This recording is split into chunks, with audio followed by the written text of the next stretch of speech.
on how to be future proof. Friends, I think all of us are always fascinated by the future because most of us always keep constantly we keep thinking about the future. Now, friends, what has happened that recently when you look at the future, you would have realized that all of us are now looking at moving targets. In our good old days, we had one single target to achieve. But because now all the time the goalposts are changing, it has become very difficult for us to track the future. And adding to that particular pain that when we were unable to track the future or unable to decode the future, one additional problem has cropped up, that is the COVID 19. COVID 19 has not only hit our present plans, that is, some of you might be having some investment plans in your mind and you wanted to act on it.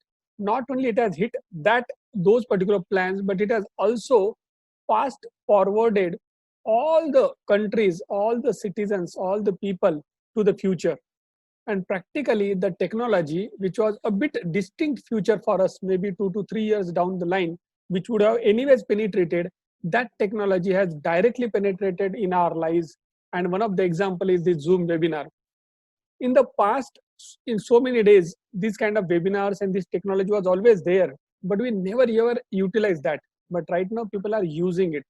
And look at the impact these kind of webinars are going to have. The time people are going to conduct webinars online, practically the utility of a hotel, a utility of a banquet hall, a utility of a conference hall is going to go down. And that's where not only this future technology is going to enable the new player, but at the same time they might disable or might work negatively for the existing players. And friends, that's where it has become now more than important for all of us to decode and understand the future.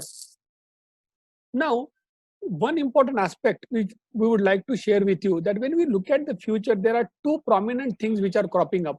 One, while typically the lifespan of a man is increasing, man, woman, correct, as a humans, the lifespan is increasing, but at the same time, you would have noticed that the lifespan of a company is decreasing. And why this is happening? Again, because of the ever evolving technology. Now you would have realized that the technology is creating a profound impact on each and every industry. Correct? You will say that typically evolution is a normal.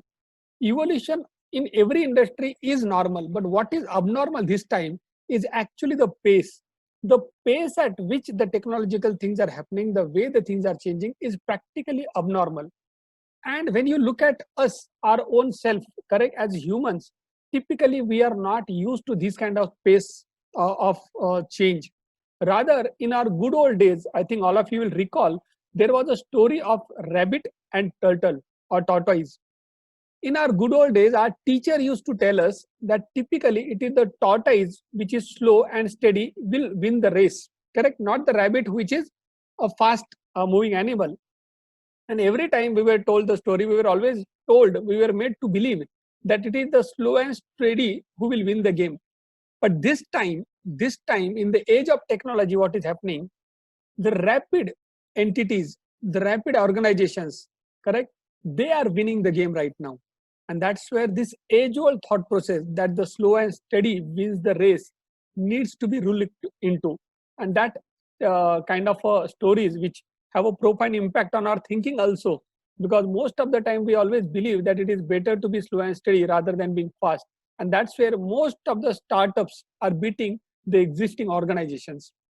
Friends, not only startups are the problem, but also the cross pollination between the various new technologies, be it the genome project, be it 3D manufacturing, be it artificial intelligence.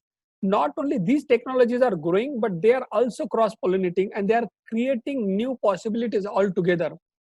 And over and above that, on top of it, you would have seen that literally the apps are eating the world. In 2011, there was a one profound article wherein it was mentioned that software is eating the world. And right now, the scenario is that there are apps and platforms who are eating the world. And when we look at all this uncertainty which is surrounding all of us, correct?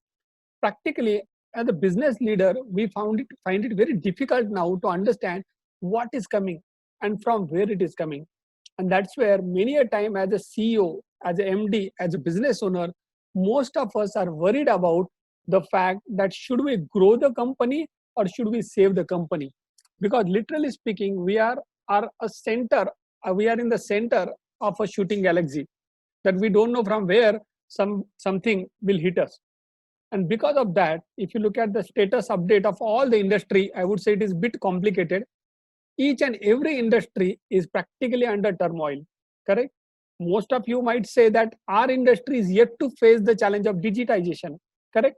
But friends, please note that every industry, every company has a different melting point. And that's where some of you would have already felt the hit, and some of the companies might feel the hit in days to come.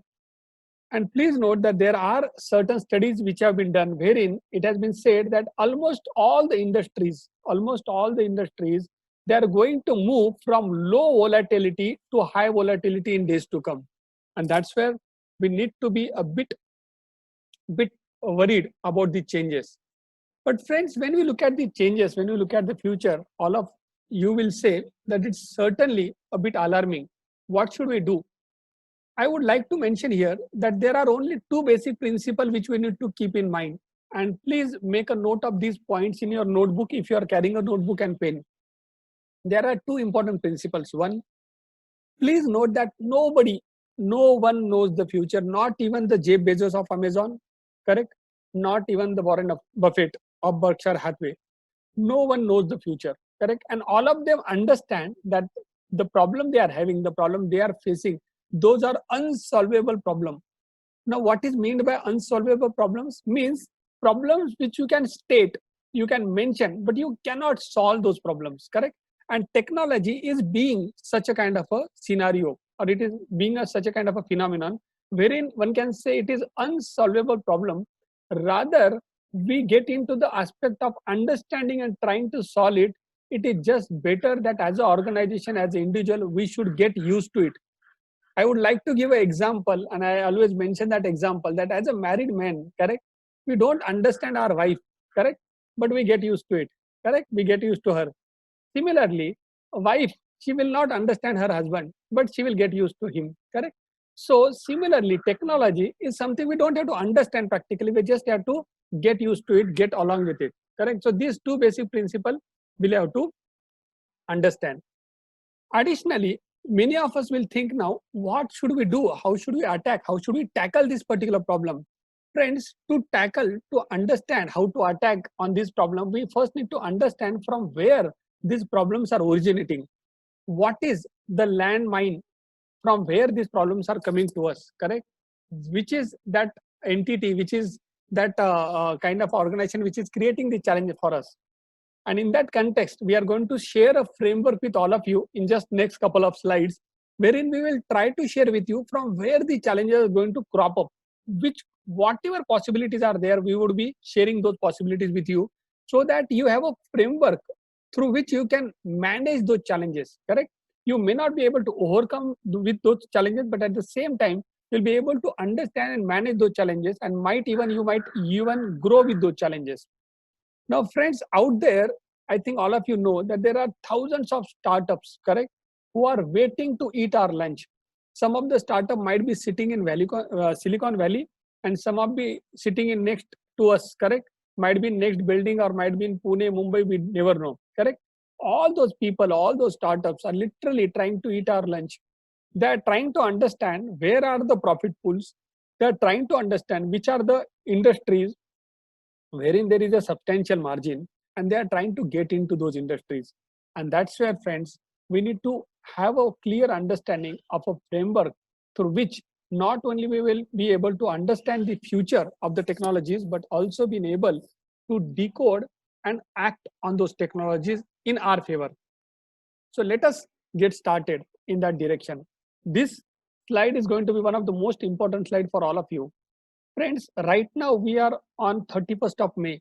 I think all of you will recall in your good old days when you were a kid, that time all of you had joined your school, correct? In the month of May or June, we used to join our school. And the very first thing our teacher used to teach us, correct, in our school was alphabets. And that's where in this training also, what we are going to do, we are going to discuss about alphabets and the technology related to it. The first alphabet which we are going to discuss is A, correct? A for apple, I think all of us know, correct? Only thing is that typically apple as a fruit we used to know. Now we know it as a technological company, correct? A for Amazon, A for Alibaba, A for Alphabet, correct? These are the companies to look out for, because Amazon is practically building a pipeline through which it can deliver almost each and everything which a human needs.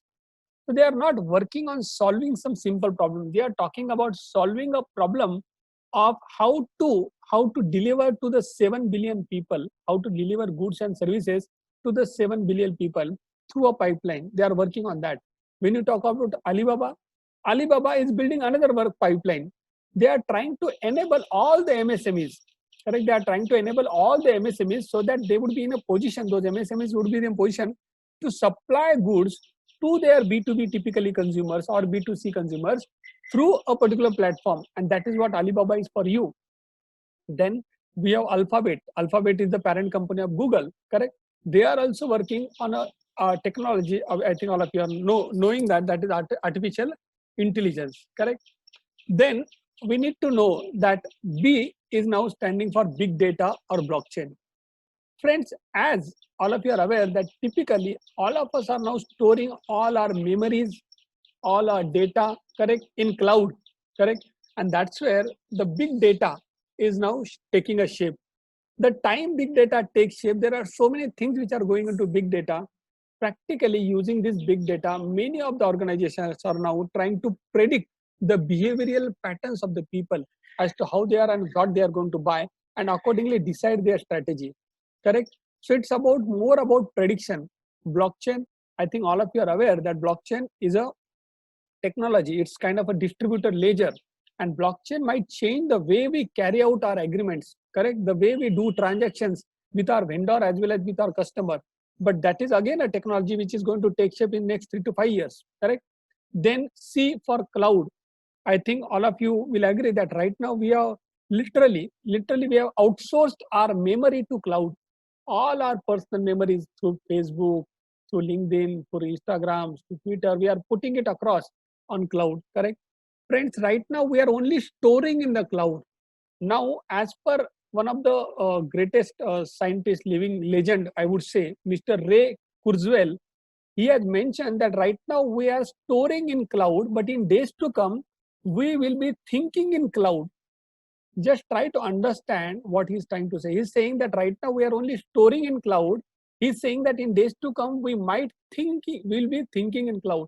It's a big statement, correct? And it will take rather couple of weeks for us to literally understand what he's trying to say, because they are saying that not only our brains, which because the brains, rather our brains would be connected to the internet, correct? And that's where I think you would have seen there is someone known as Mr. Elon Musk, which all of us know, correct?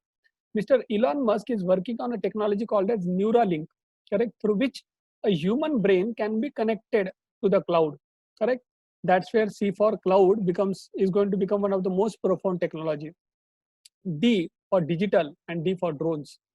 Right now, because of the fact that because of COVID-19, you would have seen that it is becoming very difficult for humans to deliver goods and services.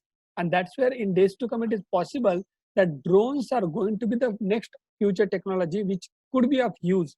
There are few cities across the world wherein drone delivery has already started. Friends, drones are not only for delivering certain things, but also they are being extensively now used for mapping, for carrying out photographies, correct? Also doing various activities like tracking people. In COVID-19 times, so the police authorities are using drones to track how and where people are actually standing, and where they are doing the crowding of people is happening. They are trying to identify using drones. So that is another technology which we need to be very watchful of. As all of you are aware that recently the government of India has actually said that drone technology, which typically you had earlier, you had to take a license before you use a drone. Now they have given a bit kind of a generic license to everybody to use it, obviously subject to certain limitations. So certainly drones technology is something which will have to be watchful of. D for digital. Now digital is something very important for all of you as a company or entity.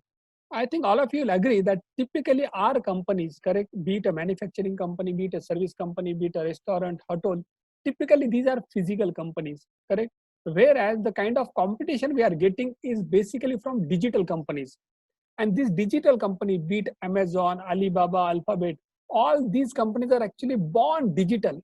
Whereas all the existing company, correct, all the participants today who are attending the webinar, they are typically born physical companies, correct? And that's where we will have to do a transition from a physical company to a digital company. And we are going to discuss about that also today in the next couple of slides.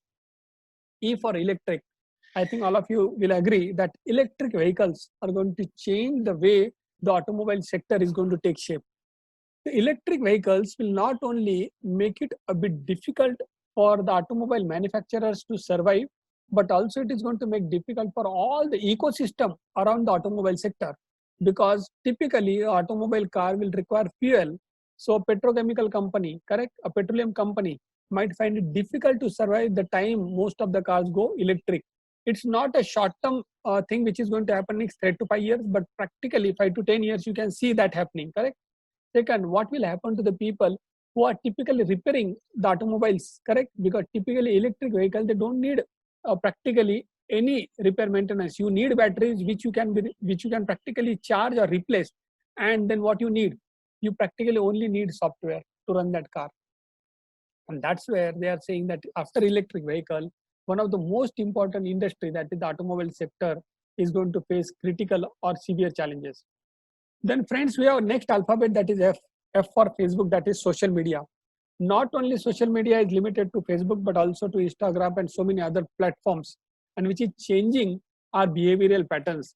So what used to happen typically, that as a human being in a society, we behave in a particular manner, but we project it in a different manner. For example, my trip to Dubai might not be that successful. I may not be happy, correct? When I went, say, with my wife, I might have fought a lot, even in Dubai or any other location.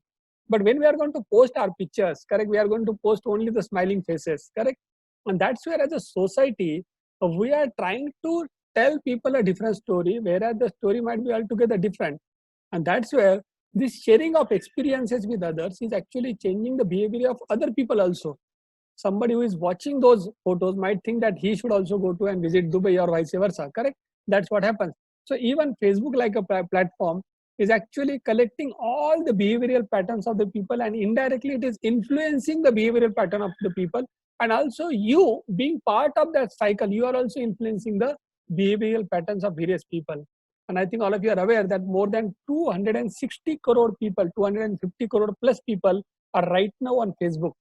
If it needs to be seen, it, I would say that it is one of the biggest country on the earth, because there are more than 250 crore people, and largest population wise, country wise, it is China and India, correct? But if you look at the population on Facebook, it is larger than even a particular country. Then you have genes, correct? I think all of you would be knowing about the Human Gene Project, which got completed in 2003, correct? Through which now you can understand the genes. The time you understand the genes, it is like knowing source code of a human being. The time we understood source code of a computer, correct, software, we are able to make changes. Similarly, they have understood the source code of a human being, and through various tools, be it CRISPR tools and all, they are trying to change the genes of a human being before even that person is born. Why they are trying to do it? Because the time you do that, the time you pick the genes, you are able to make that person, say, HIV free. You can make that person cancer free. In certain cases, you can even tweak and make a person's life long. He can even survive longer, correct? You can increase his age also. So they are working on that kind of a technology, which is because of the fact that the Human Gene Project is now completed, correct? Obviously, it might take few more years for that technology to evolve or change, but still that technology is already there, correct? And in China, you'll be surprised to know already 2 babies have born after they using the CRISPR-9 tool. They already changed the genes of those babies, correct? So already something of that sort is happening. There is again a debate whether that is right or wrong, but that is happening. Second important word, which is with respect to G, is gigafactories. Friend, gigafactory is a factory wherein you can manufacture almost each and every product which a human being need, and at a very large scale. They are not talking about a factory in few acres. They are talking about factories in hundreds of acres. As per one of the estimate, it is said that all the goods and services which typically human being required throughout the world, correct, the 7 billion population, which they require, all the goods and services typically they can be only manufactured in 100 gigafactories. So you can understand size of one gigafactory. So they are talking about that kind of a thing, correct. And please note that Tesla is already being manufactured in a gigafactory. So gigafactory is not the future, rather it is already present. H for hybrid. Friends, hybrid is a word typically used for a company which is typically an industrial company and which is trying to go digital. So all these industrial companies, existing companies, they will have to devise certain strategy, certain methodologies through which they can go from a physical company, industrial company to a digital company, correct? And that's where we are going to discuss about the various hybrid mechanisms or methods and how we can take some example also. We are going to take some case studies also to share with you how the companies are transforming from a physical industrial company to a digital company. Friends, another term is I, correct? Another alphabet is I, and I stands for IoT, that is Internet of Things. Friends, in the last couple of decades, the entire focus of all the scientists and the technocrats was around connecting the people, correct? The focus was connecting the people. So we have 7 billion population, and right now more than 4.5 billion population already has mobile. So to some extent, I would say that that objective is to some extent, because 60-70% people already have mobile in their hand. One can say that objective is met. Now, what about various things? Now, they are talking about not connecting only people, but they are talking about Internet of Things. That is, they are trying to connect each and everything on the planet Earth. And what thing we are talking about? Not only the laptops, not only the mobiles, but they are talking about even as simple as the wiper in your car, correct? And they are trying to say that the time the wiper has a sensor, they would be in a position to collect the data of rains precisely, because once it starts raining, you'll start using the wiper, and based on how many people are using the wiper, they will be able to know what is the density, intensity of rain in that particular city or town, and where is it raining on a real-time basis, correct? So they are not talking about now connecting people, but rather connecting things. And the time this Internet of Things will take shape, practically you will see a different goods and services being prepared or manufactured in days to come.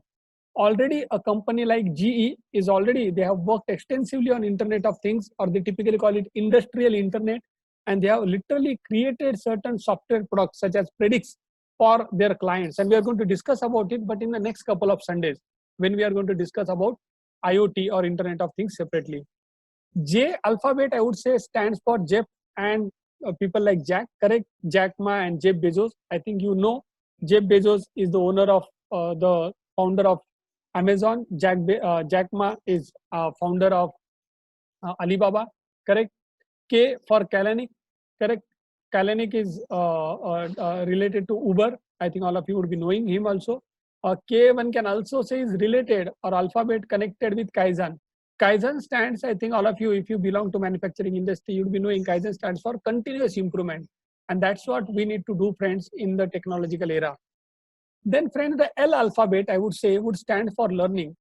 And friend, that's where technology is actually creating a huge impact. Right now, they are not talking about that the technology should be taught by people. They are saying that technology or artificial intelligence will learn by themselves. And that's a 360-degree different way of looking at things. So, for example, I think all of you know that in way back in 1997, 1997, the humans, correct, were defeated in the game of chess. Garry Kasparov was defeated in the game of chess in 1997. Correct. Deep Blue was the computer software computer name. It defeated humans in the game of chess. In 2010, in the game of Jeopardy, correct. Again, IBM Watson defeated humans. After that, in 2016, in the game of Go, AlphaGo defeated the #1 champion, Louis Sedol, in the game of Go. And please note that game of chess, and if you compare game of Go, game of chess is a bit less complicated, and game of Go is extremely highly complicated game. One of the statement about game of Go is, and it's a board game again, similar to chess, I would say, obviously a bit different, but similar to chess. It's a board game. So it is said that it takes minutes to learn a game of Go, correct? But it takes lifetime for you to master game of Go. Because if there are only 10 to 20 moves in a game of chess, because chess में क्या होता है कि आप कितना move करोगे बराबर next move में वो 10 या 20 पॉसिबिलिटी है. But in a game of Go, those possibilities are 250 to 300, means 10 times more. And even in a game of Go, the computer software defeated humans. So you will say, okay, no problem. What's the big deal? The big deal is the computer software which you are talking about. Deep Blue was the first one. Then there was AlphaGo. And now they have created AlphaGo Zero. Please note that the AlphaGo Zero was never ever taught by humans how to play.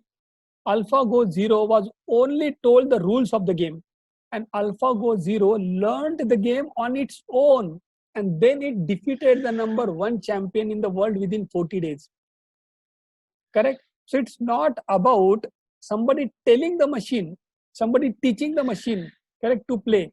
It's about the software learning by themselves, the way a child learns, correct, by observing.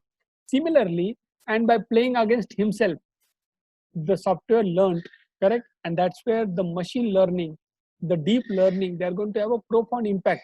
Because these softwares, please note that they are not only developed to play games, correct, they are not developed to play chess, and there is no, because scientists are not interested in defeating humans in the game of Go or game of chess, Jeopardy. That's not the intention. The intention is actually show to humans and create capabilities within the software program wherein whatever humans are good at, because these games, chess, are said to be one of the most difficult games, correct, to master. It takes a lifetime. Look at Anand, Gary Kasparov, they took a lifetime, correct, to master those games. And the software within 40 days can defeat these people. That means you can understand the kind of complexity that artificial intelligence is able to handle. And that's where these changes, that is machine learning, is going to create huge impact in days to come. As far as manufacturing is concerned, I think all of you will agree that manufacturing is going to get dramatically get changed because of the way the 3D manufacturing is taking shape, correct? Because 3D manufacturing is as good as a printer. That is the way we can print at our home the various notes, correct? The printout, we can take up those notes. Similarly, now they are saying that you can even practically print various goods, and you can Google out 3D manufacturing. And please note that there are people who are manufacturing guns in their house by using a 3D printer. So look at the way the technology is going to get developed and the kind of challenges it's going to create. So not only in a good way, but also in a bad way, this technology is going to get create an impact for the society. And Alphabet, I would say, stands for Netflix. Netflix, typically we can see that it is a kind of entertainment platform wherein all of us or many of us would have always heard some or other series on the Netflix. And you would be knowing that this typical platform, that is Netflix, be it Amazon Prime, correct, YouTube, they are dramatically changing the shape of the entertainment industry. And it's going to have again impact on all the multiplexes, on all the TV channels, correct, and all the entertainment platforms, because these are the platforms who are able to understand what a person actually likes, which movies he likes. You would have seen, if you are using Netflix on a regular basis, you would have seen that typically Netflix is able to recommend the right movies to you. How they are doing it? They are not doing it based on the preference which you are mentioning them or telling them. Rather, Netflix is able to do it based on the data it is collecting, correct? How it is collecting data based on your clicks. It knows which movies you actually like, which movies you are watching. So as you are watching the movie, practically Netflix is also watching you at the same time and understanding what you are watching. And that's where it is able to recommend you much better. And the time these platforms are able to recommend you much better, you are going to get glued to these platforms. And friends, you will say, okay, no problem. What is it's going to have impact on? The impact would be that now in days to come, there would be a race. There would be a big race to own the consumer, correct? To own the people. The time you are able to hook a person in your platform, practically you can influence his decisions. And that's where Netflix is getting biggest competition from Amazon Prime, because Amazon knows the time there are good shows, people will come to Amazon. But at the same time, after watching the movies, if they want to order some product, they are likely to order it on Amazon.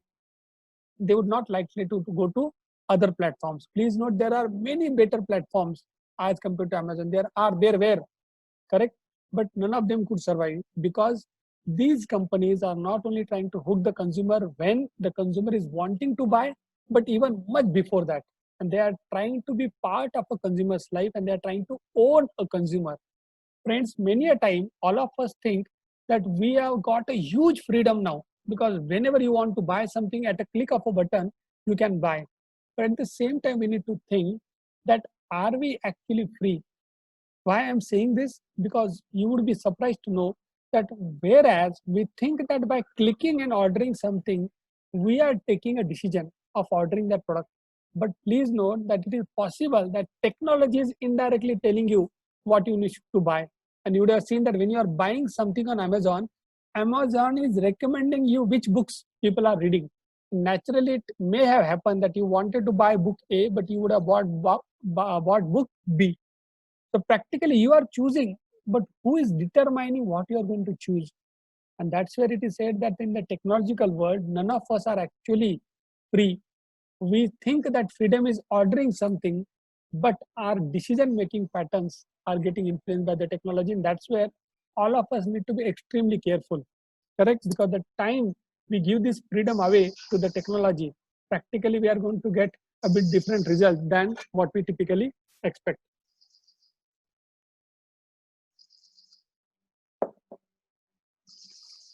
Friends, the next alphabet is O.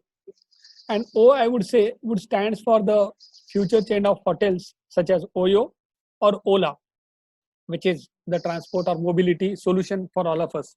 So be it Oyo or be it Ola, correct? All these are practically platforms who are connecting the drivers or the hotel owners to the consumers. And the beauty of these platforms is that they don't own anything in the entire supply chain. They are just connecting a consumer with a supplier. That's it. And their job is done. The time they are able to do it, practically they are leveraging on someone else's assets. So whereas typically if you wanted to be a transport company just 20 or 10 years ago, you had to own a vehicle, you had to employ a driver, and then you were supposed to provide that services to the consumer. Sorry, correct? But right now, Ola, they don't own the driver, correct? They don't own the vehicle, they don't employ the driver, correct? Practically, they are a transport company just by being a platform to connect the consumer and connecting the transporter, correct? So practically, when as an organization, all of us are thinking about lowering the salaries of the people, correct? We are trying to say that we need to reduce the salaries. These companies are working on no salary basis. So we are talking about less salary, they are talking about no salary, because they don't pay any single rupee as salary to the driver, correct? So there is a huge battle wherein I would say that all the manufacturing companies right now are worried about how they will comply with Minimum Wages Act, correct? All of you are worried how you will pay salaries right now in COVID-19 times. But look at Ola. Are they worried right now about paying salaries? They are least bothered, because there was no salary itself which they ever agreed. They never employed those people, they never employed those vehicles. So the fight right now, when you are talking about existing organization and a future organization such as Ola and Uber or an app, is between minimum wages and no wages. So you can understand how lopsided that fight is and how difficult it is going to be for all the organizations to survive. And why this all? Because of the platforms. Because all these companies who belong to future, they are not creating products. Rather, they are working on the platforms wherein they are trying to connect the consumer with a supplier. That is their limited role. They are only trying to become a platform. Even Amazon is a platform. Even Google is a platform. Android, correct, software, it's a platform, correct? Apple, App Store is a platform. So almost all the companies, I would say, are trying to move toward the platform horizon. You'd be surprised to know that just understand the power of the platform. I would like to give you an example. You'll be surprised to know that in 2000, I think 2007 or 8, more than 90% of the global profit of all the mobile companies, correct? 90% of the global profit of all from the mobiles were owned by or were being retained by Motorola, Nokia, Samsung, LG, correct? These 4 to 5 companies used to own BlackBerry. More than 90% of the profit, global profit, which used to happen from all the sale of all the mobiles. That was in 2007-8.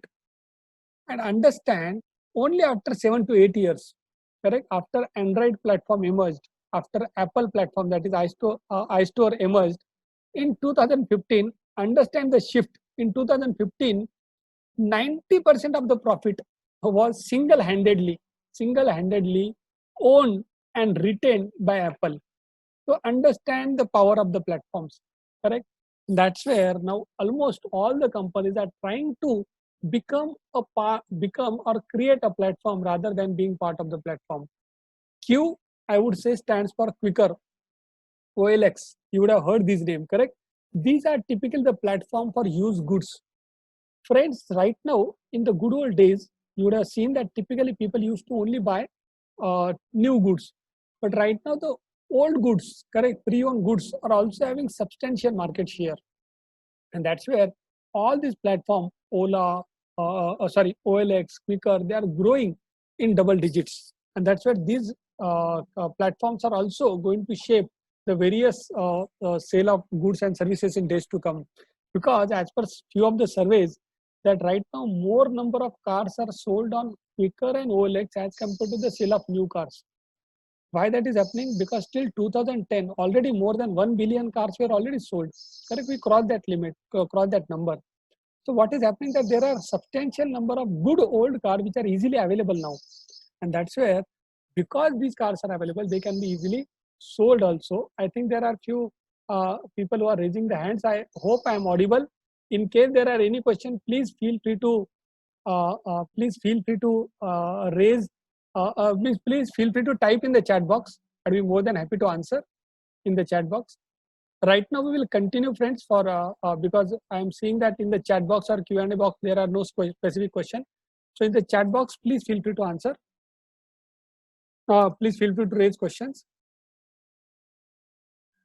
I hope I am audible.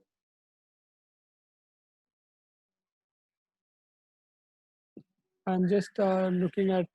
I hope that nobody's having a challenge. Perfect, friends. Let's move along. So friends, the next alphabet I would say is R. R, I would say, for robotics. I think as all of you are aware that be it robotic process automation, be it robotics, these are changing the rules of the game. As all of you are aware that typically robots, we will always think about robots like the way the movie industry will tell us to think. So it will be either the Arnold Schwarzenegger in the Terminator movie, or it will be the Mr. Rajnikant in the Ethereum or robot movie, correct? But that's not the real robots as far as the industry is concerned. Typically here we are talking about industrial robots, and industrial robots don't take your life, correct? They rather take your livelihood, and that's where industrial robots are more dangerous than all the Terminator and all the different robots which we typically see in the movies. So these robots are right now are going to create many challenges for the people, typically the lower bottom or the middle class people who are working in the factories, because more and more factories are getting automated, and in days to come, this speed at which people are going to employ robots to manufacture goods is going to increase dramatically. Because right now, after COVID-19, I think COVID-19 won't be the last pandemic to hit the humans. In days to come, there might be many such pandemics which are going to take place. And if that happens, practically almost all the industry would like to see that they are working in spite of all these pandemics. And that's where more and more industries are going to they are going to create this robotics and all related this industries wherein they are going to have automated industry. And please note that you'll be surprised to know there is a concept called as automated factories also. Siemens has one of the automated factory wherein not means they require minimum possible people to man. In the Hamburg, and we are going to discuss that separately. In the Hamburg, they have a factory wherein the factory is completely digitized. All the plans, how many goods to manufacture, how they should be manufactured, everything determined by the machines. And you'll be surprised to know that the production is defect free, and the ratio of defect free production is 99.9985%, means more than 99.99% are actually defect free products. So it's one of the exciting future, I would say, but at the same time worrisome future for many of the people who are working in the factories. And we are going to discuss about all these technologies. Today, we are just trying to understand the alphabets, correct? Once we understand the alphabets, once we know the framework, we are going to discuss this over the next couple of weeks in much more detail, correct? Be it platforms, be it all the SoftBank, solar city space. We are going to discuss all these things because these topics require a detailed deliberation, require a detailed discussion. Now, when you talk about S, I would say the word S or alphabet S stands for SoftBank. I think one of the biggest investor. They are known as one of the biggest investor in the entire this new chain of unicorns or new chain of startups. They are one of the biggest investor, but at the same time, right now, they are having the biggest challenge also, because many of their investment are now a bit down as compared to the other people. So wherever they are investing in the future, correct, and that will tell us where to invest and where to not, correct, because the Masayoshi Son, who is actually leading the SoftBank, he is one of the very first few entrepreneurs who invested in Alibaba, and his Alibaba stake is one of the most talked about stake in the entire history of technology. When you look at S, I would say another important term is also their Solar City, which is being developed by Elon Musk. And even in Saudi, there is one Solar City which is coming up. Then S, I would say, stands for space. Friends, till now, most of us, we talk about manufacturing in India, manufactured in China, manufactured in Taiwan, manufactured in Bangladesh. Now they are talking about manufactured in space. That is a new dimension which is coming up. Obviously, a bit distant topic, but still it's going to create some challenges and some opportunities for the humanity. Then, friends, I would say the alphabet T would stand for Tesla. Now, please note that when you talk about Tesla typically would say, okay, it's about vehicles, correct? It's about automobiles. But please note that it's not only about automobiles. It is said that Tesla is basically software on wheels. They are not talking about a car which is going to depreciate in value in days to come. If you own a Tesla, it is likely that it is going to appreciate in value in days to come. Why? Because you can upgrade your software, correct? And you would have seen that typically if you buy a Tesla, they, by way of a software, they are limiting the power. So the power in the car would be say 100, but they would limit it by way of a software to 90 or 80. And by giving an upgrade or buying an upgrade, you can increase the power of that car also, correct? That's why they are saying that typically when you buy a Tesla, you are buying a vehicle which is going to appreciate in days to come, because the vehicle will get used to you, and as you will get used to the vehicle, it will know your driving patterns and you will know driving patterns of your Tesla. So that's where it is going to be an interesting phenomena that your car is getting appreciated or higher value as compared to a depreciating car, which might be your current car, which might be your BMW or Mercedes or any other car, correct?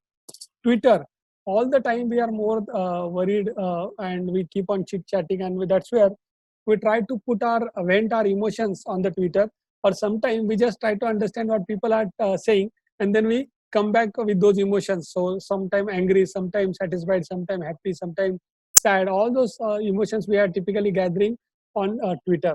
Again, Twitter is again a platform similar to, I would say, Facebook, but Facebook, wherein I would say more family-like things happen, and Twitter is more like a general things. Typically, you can see or read within the limits of 280 words.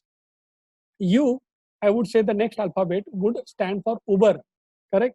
as well as the underground tunnels which are going to come up, or the hyperloop technology which is getting developed. And again, as all of you are aware, on the hyperloop technology, again, Elon Musk is working on. V, I would say, would be the word for virtual reality. W, I would say, would stand for WhatsApp. W would also stand for WeChat. Friends, all of us are very much aware about WhatsApp, correct? Because all of us are using that platform. Even in the morning, we sent you a follow-up message on WhatsApp only. But please note that there is also an app known as WeChat. And rather, WeChat is much more powerful than WhatsApp. Because you will say how it is possible, because WhatsApp is typically coming from US and WeChat is from China. So typically we have seen that a US made app is more powerful than a Chinese made app. But in case of WeChat, it is actually other way around, because WeChat is not only a messenger, it's actually a social media. That is, it is like a master app. It's a super app which has Facebook inbuilt in it. Through WeChat, you can order a car, that is, it's Ola and Uber also. Through WeChat, you can make payment also, correct? So it has Paytm also practically, correct? You can tweet also, you can share photographs. So almost all the functionalities which your different apps are right now giving to you, this single WeChat app is able to give to you. And that's where they are saying that right now you are having multiple apps for multiple things. In days to come, there would be a one single app, and these apps would be called as super apps. And you, if you do a detailed research, you'll be surprised to know that in many companies, many countries, right now, super apps are ruling rather than the individual apps. So practically one can say it is like Sabka Malik Ek, correct? For everything, for all the needs, you have only one app and it will resolve or meet all the needs of yours.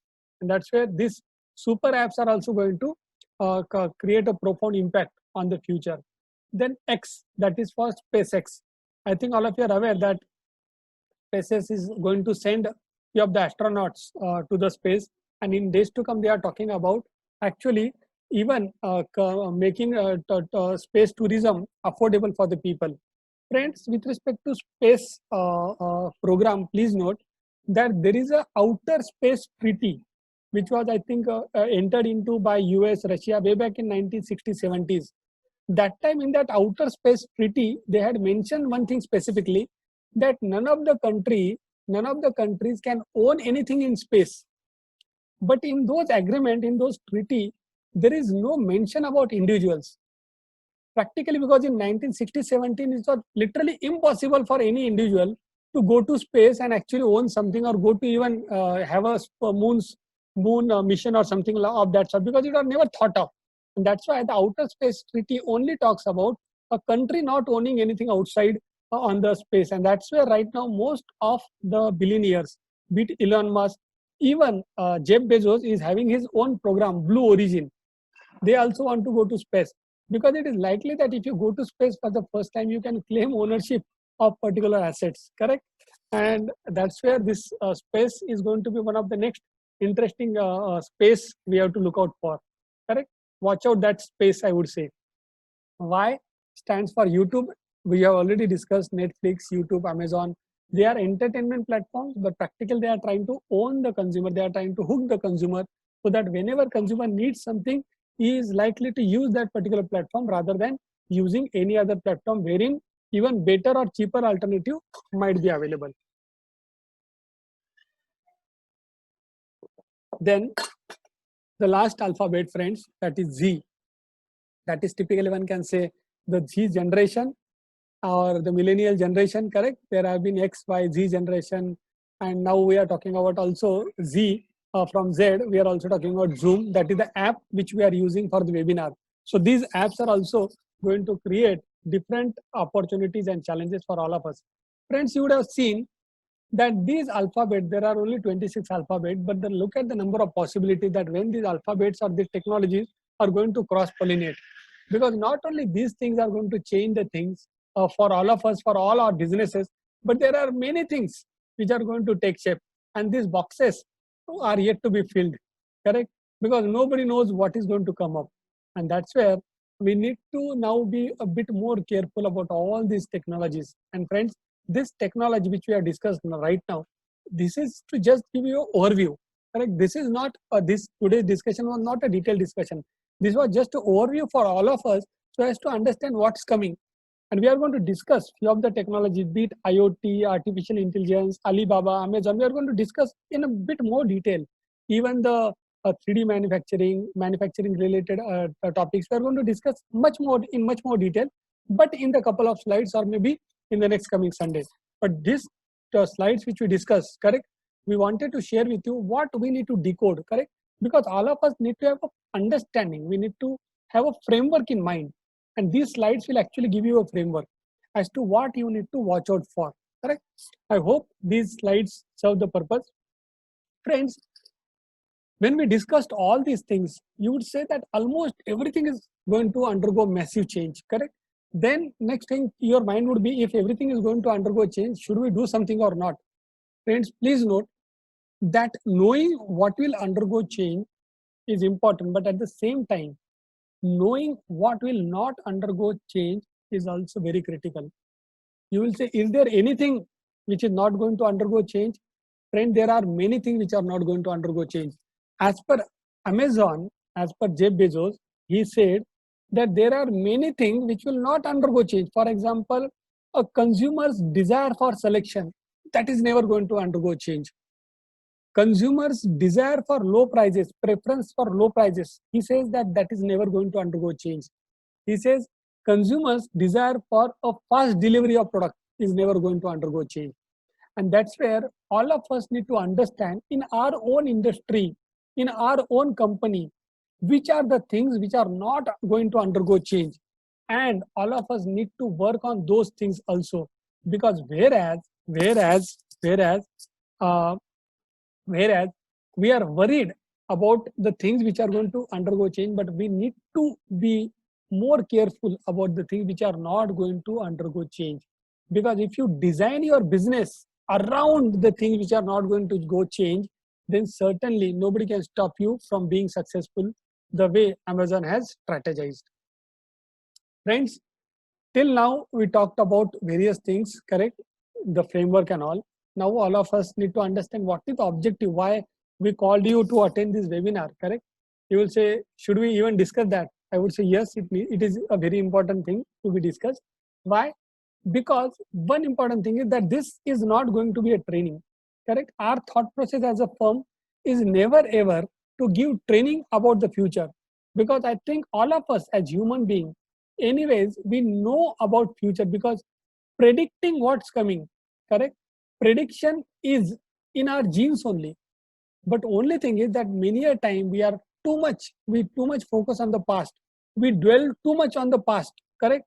We fondly remember the past, and that's where we typically don't project for future. And that's where we think that typically we should not train you about the future, but rather enable you how to think about the future. That's what the objective of these webinars would be. Friends, second important thing is that we are not going to discuss about, the discussion won't be emotion based. It will be completely either solution based or a problem based discussion. That is, one can say, as in the Godfather movie, there is one famous dialogue that is, it's not personal, it's business, correct? So as simple as that. It's not going to be a personal emotional discussion, but rather a business centric discussion about the future. If future is going to hurt our business, we are going to say that it's going to hurt our business. We won't shy away from that, because the time we do, then we are not probing ourselves harder, which we need to do. Another important thing is, friend, that in the future, no one can succeed. No one can succeed means what? You cannot succeed individually. That means individual cannot succeed, but the time you collaborate, the time you decide to discuss these problems with your friends, the time you start discussing with your colleagues, naturally the possibility of success would increase dramatically. And that's where you would need to discuss the problems with various people, including us. We are also going to discuss with you after the webinar today. We'll be more than happy to connect with you over a call, understand how you like the session, what important feedback you have for us, how you are looking at the future, how excited you are about the future, or how anxious you are feeling about the future, correct? We would like to hear from you, and that's where we are trying to conduct this webinar. We also know that as an individual we cannot survive, and that's where we need to discuss with various people, and that's where all of you are participating. Next important thing is that we in the webinar, we are here to learn, and all of us need to hear to learn. And this hearing is won't be a one-way process. Not only I am going to share with you my thought process, but I would like to hear also from all of you. There are already few points which have been raised in the chat box. I'll be more than happy to answer them, but at a later stage, so that all of us are on same page. Then we can take up those questions. Also, after the seminar, also I'll be more than happy to hear from all of you. And friends, please don't hesitate. Don't even hesitate to ask simple question. Rather, the purpose of this webinar is to ask as simple as questions as possible, as simple question you want to ask. Don't hesitate, correct? The objective is not to ask difficult question. Rather, the objective is to ask very simple question. Because the time we are able to answer the simplest possible question, I think we will be able to achieve the objective. Because look at Newton. Newton had only asked one simple question: how this apple is falling from the tree? Correct? A very simple question, but it had a profound impact on the entire civilization. And that's where we need to go back to the simple question. Correct? Go back to our learning days. So friends, who is joining today's webinar? Correct? I would also like to share with you that almost all the participants to whom we had sent a email invite through WhatsApp, we had a call also, correct? So almost the people who are joining today, they are either owner of a pharma company, they are owner of a hospital, they belong to automobile sector, or they are owner of the IT company. Somebody is attending from NBFC, somebody is a part of a waste management entity, somebody is part of a financial services organization, somebody owns restaurant, somebody owns certain hotels, someone is owning multiplex, somebody is exporter of goods, one of the company is actually a web hosting company, somebody is from a real estate entity. So almost different sector, and I would say different organizations are participating in this webinar. And that's where after the webinar, when we are going to share a kind of a very short survey to you, I think your comments will only enrich all the participants, correct? And I would like to request all of you to please share your valuable feedback and comment after the session when we are going to share the form with you. So friend, these were the webinar participants which we would wanted to share with you, and these were the objective. Now coming back to the webinar again, let us understand who else is joining you apart from these participants. Anyone else who is joining you? Do you think apart from these people? There are many people or organizations who are joining us. Be it Google, correct? Be it Zoom. Zoom is also attending, I would say, today's webinar, correct? Be it Microsoft, because we are using a Microsoft laptop, correct? Facebook, because I might have checked in before the session, correct? Apple, because I am connecting the phone, correct, my Apple phone to this webinar, correct? Then Amazon. So almost you will understand that not only all of us as a participant are attending, but directly or indirectly, even the tech giants, I would say, are directly or indirectly, they are also attending or at least participating indirectly, not as an individual or organization, but they are part of this webinar. And second important thing is, literally these organizations are not only part of your webinar, but they are part of our day-to-day life. These organizations practically know where you are going from where you have come. Google, when you are using Google Apps, Maps, they typically know from where you have come and where you are going. Uber knows how many times you have visited a particular place, correct?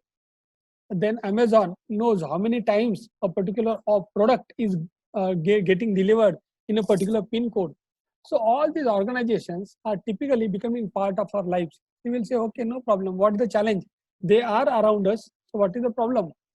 The problem is that these organizations are not at all small organizations. They are extremely huge organizations. Rather, these 4 to 5 organizations have a market capitalization of more than 5 trillion. I think all of you know that as a country, our current target is basically to have a GDP of 5 trillion. And you will understand that all these 5 companies are only having a 5 trillion market capitalization. They will say, no problem, then what? So what is the challenge? The challenge I will share with you in the next couple of slides. Friends, look at the journey of all these companies. Typically, these companies, they were no one, and after a couple of years, they became number one. and in days to come, they are trying or they are vying to become only one. And that's where the challenge is going to come up. Because the kind of money power, the muscle power they are going to have would be unprecedented. Look at the growth of the Amazon, correct? Because the way they grow is phenomenal, correct? Look at the way Amazon has grown. 1995, they had just a $500,000 US dollar turnover. In 2010, it increased to 34 billion. In 2015, it was 107 billion. And in 2020, it's going to be in the range of 280 billion to 300 billion. Correct? It's only going to increase. It's not going to go down. Rather, Amazon is trying to become one of the largest retailer in the entire world. Correct? So you will say, okay, that is their objective. Correct? They want to grow. So how it is going to impact us as an organization? How it is going to impact? For that, we need to understand where Amazon is actually working. Whether it's just a retailer, correct? So can in the chat box, all of you mention what Amazon is doing. So I have opened the chat box, correct? I would like to understand from you in how many sectors Amazon is working. Because I think all of us know Amazon typically as a retailer, correct? So I would like to hear from all of you in which sectors or which industry Amazon is right now working. Would you like to mention any other sector apart from retail wherein Amazon is there?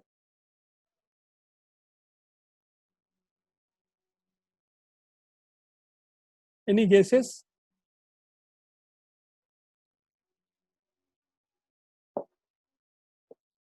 Friends, you'll be surprised to know that Amazon is not only into retail as well as into third party retail, but they are also into different things. Like say Mr. Kunal is mentioning about music. Yes, they are into music. They are also into physical stores. So though we typically know them as online retail, they have brought the concept of Amazon Go, correct? Wherein you can buy a product and move without even doing the billing, correct? Then Amazon also is into cloud. That is, they have a Azure, AWS, correct? Amazon Web Services. Then Amazon is also into banking. I think few of the participants are from NBFC.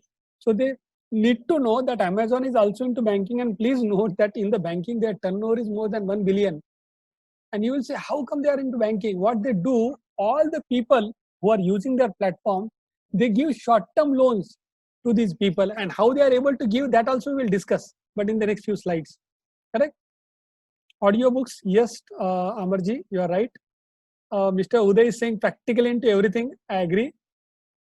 Courier, rather, none of us know that Amazon is indirectly into courier also. If I ask you practically, would you trust Amazon for delivering something to you, or would you trust a courier company? Many of us would say that if Amazon says within 24 hours, one day or 2 days, they will deliver within 24 hours, correct? So rather, Amazon is also practically a courier company. Amazon is also into video streaming through Amazon Prime. Amazon is also into advertising. Typically, we will never ever think that Amazon is into advertising, and look at the turnover revenue, 3.5 billion from advertising.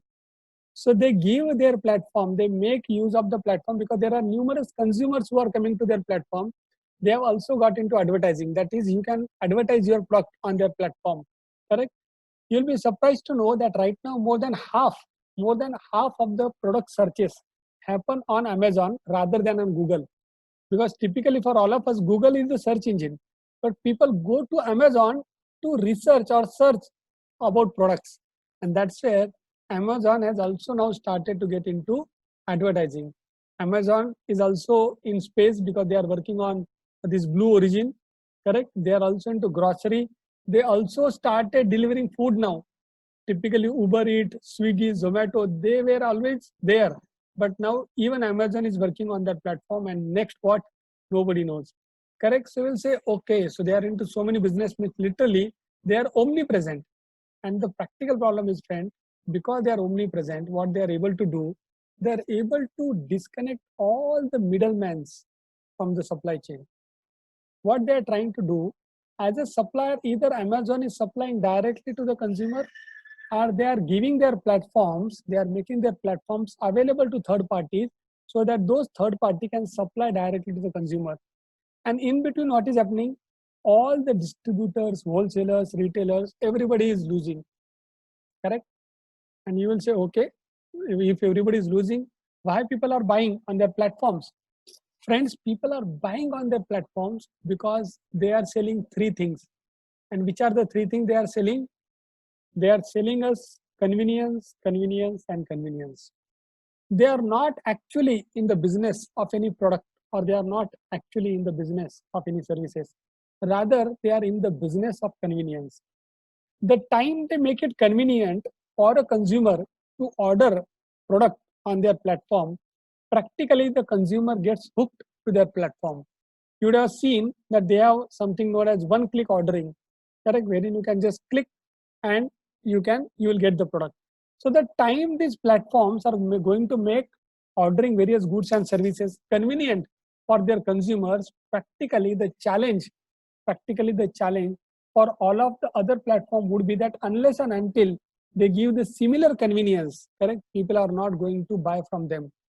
And that's where all these platforms, I would say, are rather making all of us a bit lazy, correct? Because the time they make a consumer lazy, they know human being is always lazy, correct? You'll always would like to order with a single click rather than with multiple clicks. So we'll say, okay, that's what they are doing, but how they are a threat? Why you are saying that they, as Amazon or all these platforms, how they are a threat?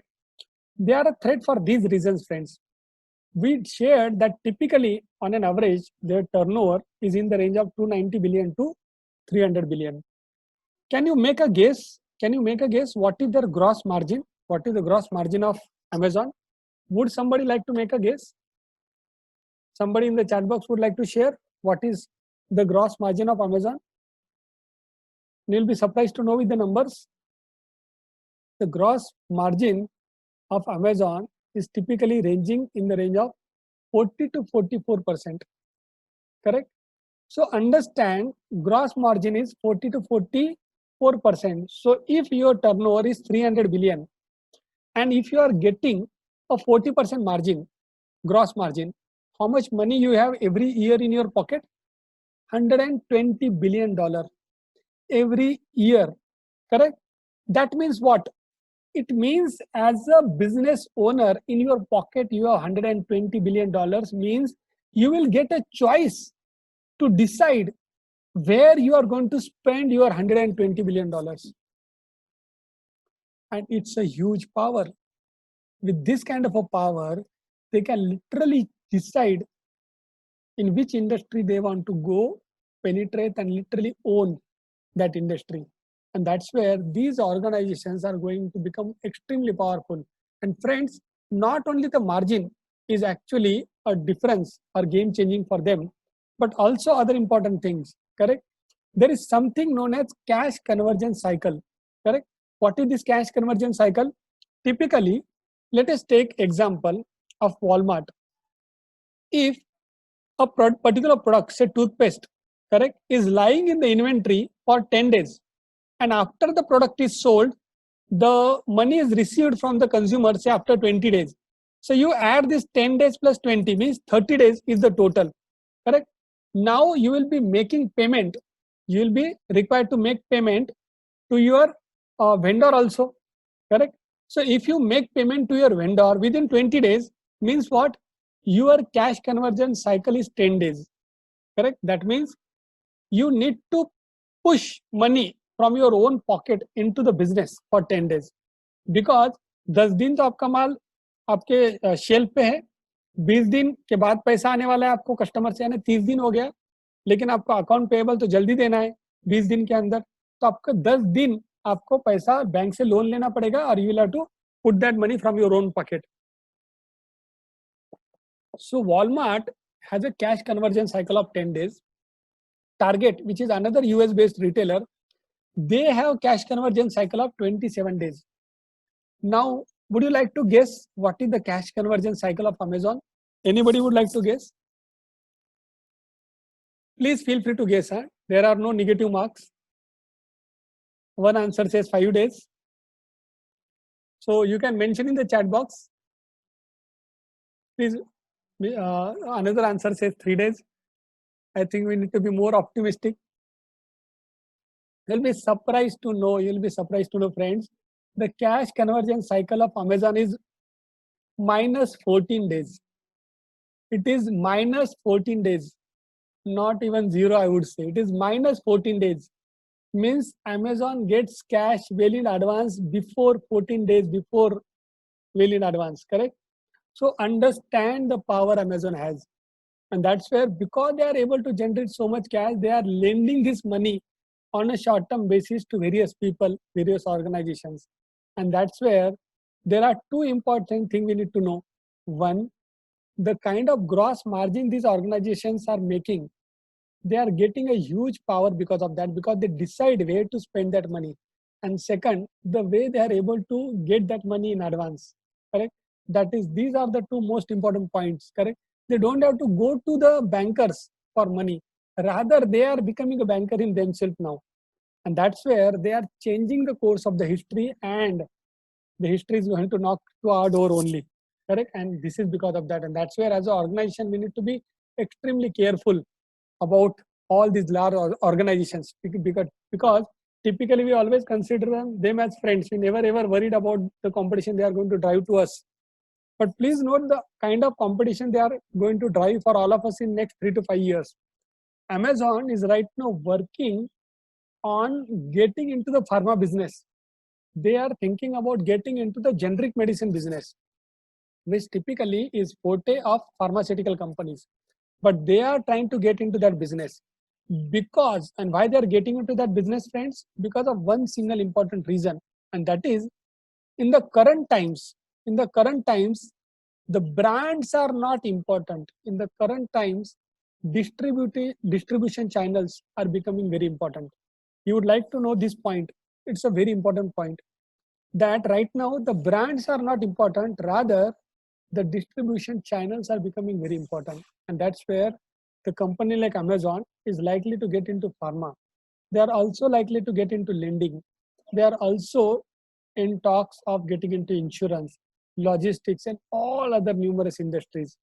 And if you actually track the stock market, you'll be surprised to know the time Amazon decides to get into a particular industry, literally stock of each and every industry which is listed in US actually falls down on that day, because people know that Amazon will disrupt that industry left, right, and center. That's where you need to be a bit careful about all these giants. Second important, friends, not only Amazon is going to create challenge for all of us directly or indirectly, but even Google. Look at the kind of gross margin they are having, 61%. Look at Facebook, their gross margin is in the range of 86%, LinkedIn 87%, correct? So these companies, these giants, correct, they are going to change the way we consume things and we produce things, correct? GE, which is typically we know as an industrial company, they also have a gross margin of 35% only. But at the same time, friends, it is not necessary that all of us need to have a very high gross margin. There are few companies who are able to survive by through the economies of scale, and Xiaomi is one of the example, who is having net margin of 1 to 3%, and their gross margin is in the range of 5 to 7% only. So while having gross margin is always good, correct? But at the same time, there are cases wherein there are few companies who are able to survive through less or lower margin also, but that is a part of their strategy, correct? So now let us understand whether COVID-19 has been a challenge for these organizations. Rather, for all these digital companies, digital entities, COVID-19 has not at all proved to be a problem. Rather, it is proving to be a big opportunity for all of them. Right now, all these digital companies, almost all, correct? Maybe except few, such as maybe your Make My Trip, maybe your Oyo, maybe your Ola, Uber, they might be lagging, they might be having some short-term challenges. But except all these companies, other than them, almost all these digital companies, they are growing in double digits. They are right now on almost on a hiring spree. And if you look at the US billionaires, correct, they have already become richer by more than 500 billion, and they are going to become richer by in trillion in days to come. And what is a common thread among all of them is a digital, being digital company is a strategy for them, correct? Because all of us right now today we are thinking, so today we are discussing about having a digital strategy for our organization, our company, correct? But for this company, whether digital is a strategy for them, is it part of their culture? I would say it is not part of their culture. Rather, it is a culture itself for them. Digital is not a part of their strategy, but rather it is in their genes itself. And that's where these companies are thriving. And that's the common thread, correct? And because these companies are thriving in the last couple of years, these companies have actually played a havoc. They have created huge challenges for all the existing or legacy businesses, correct? And we are talking about the largest companies in the world being dethroned by these companies, which are the platform companies, correct? Be it Nokia, BlackBerry, you would have seen they were literally the number one players in their times. And right now, after Android emerged as a platform, after Apple created a platform, iOS, correct?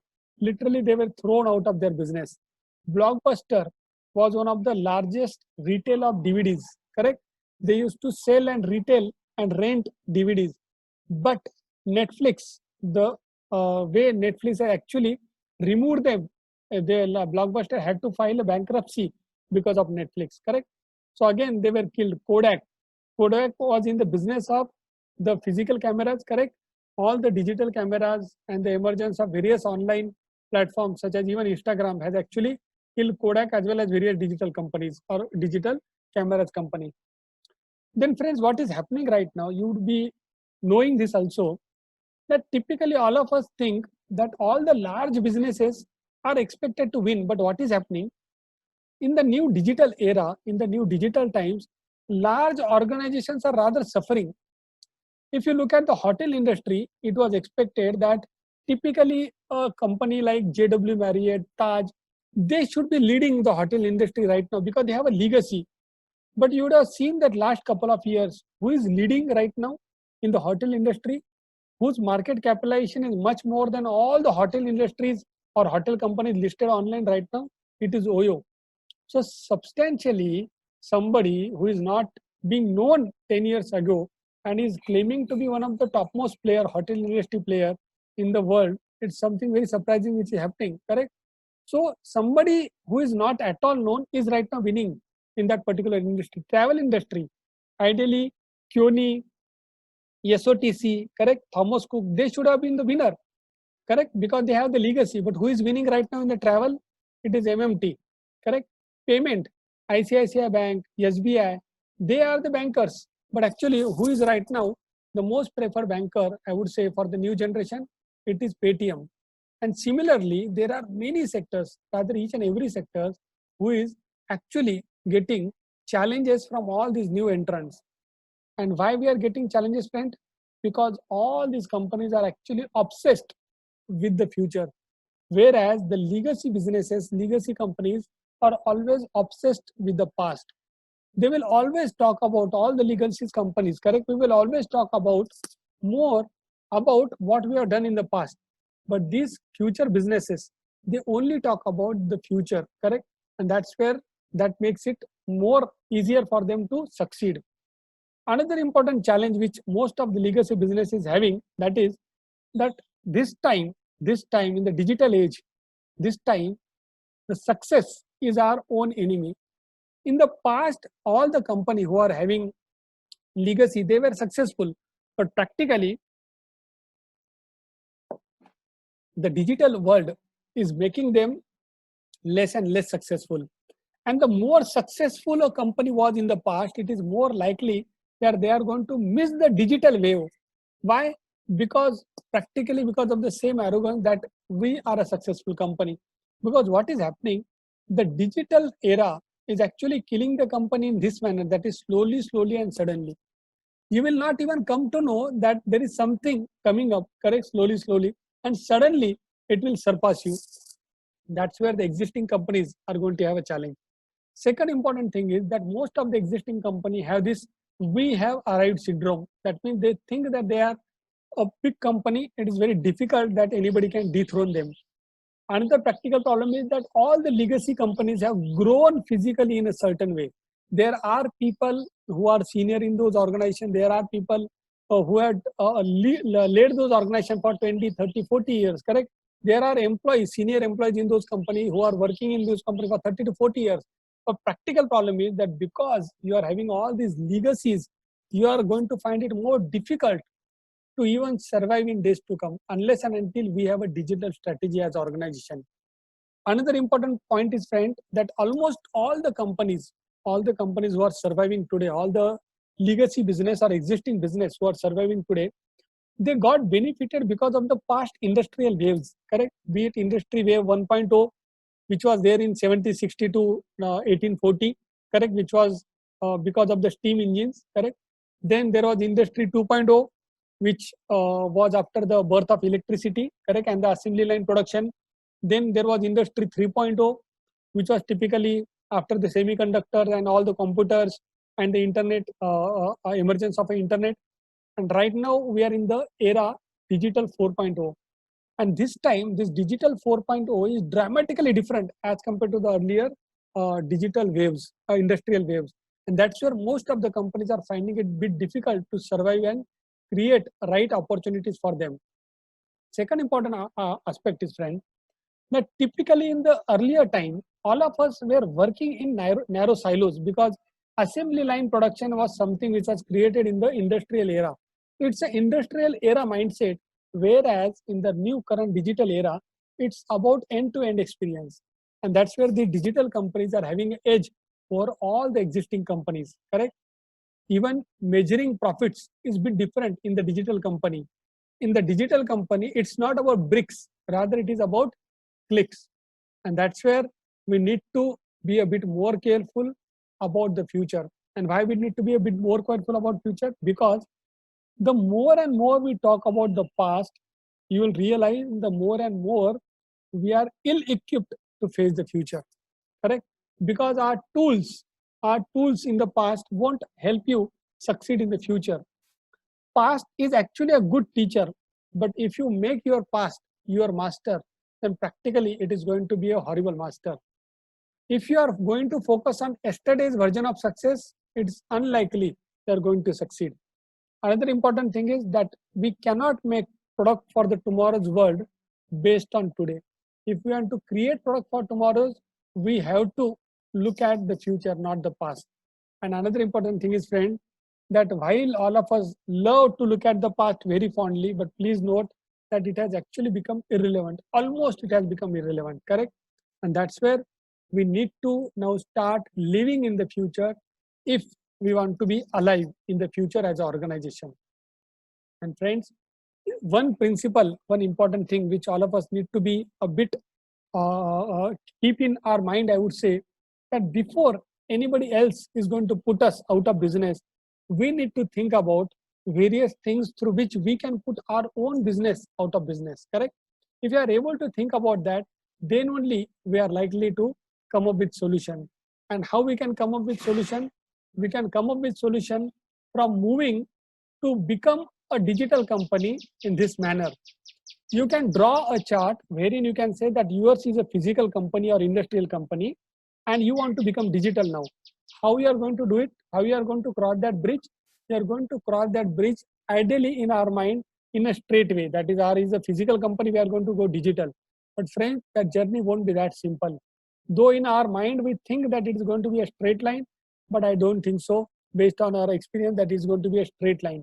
Rather, it would be a zigzag line.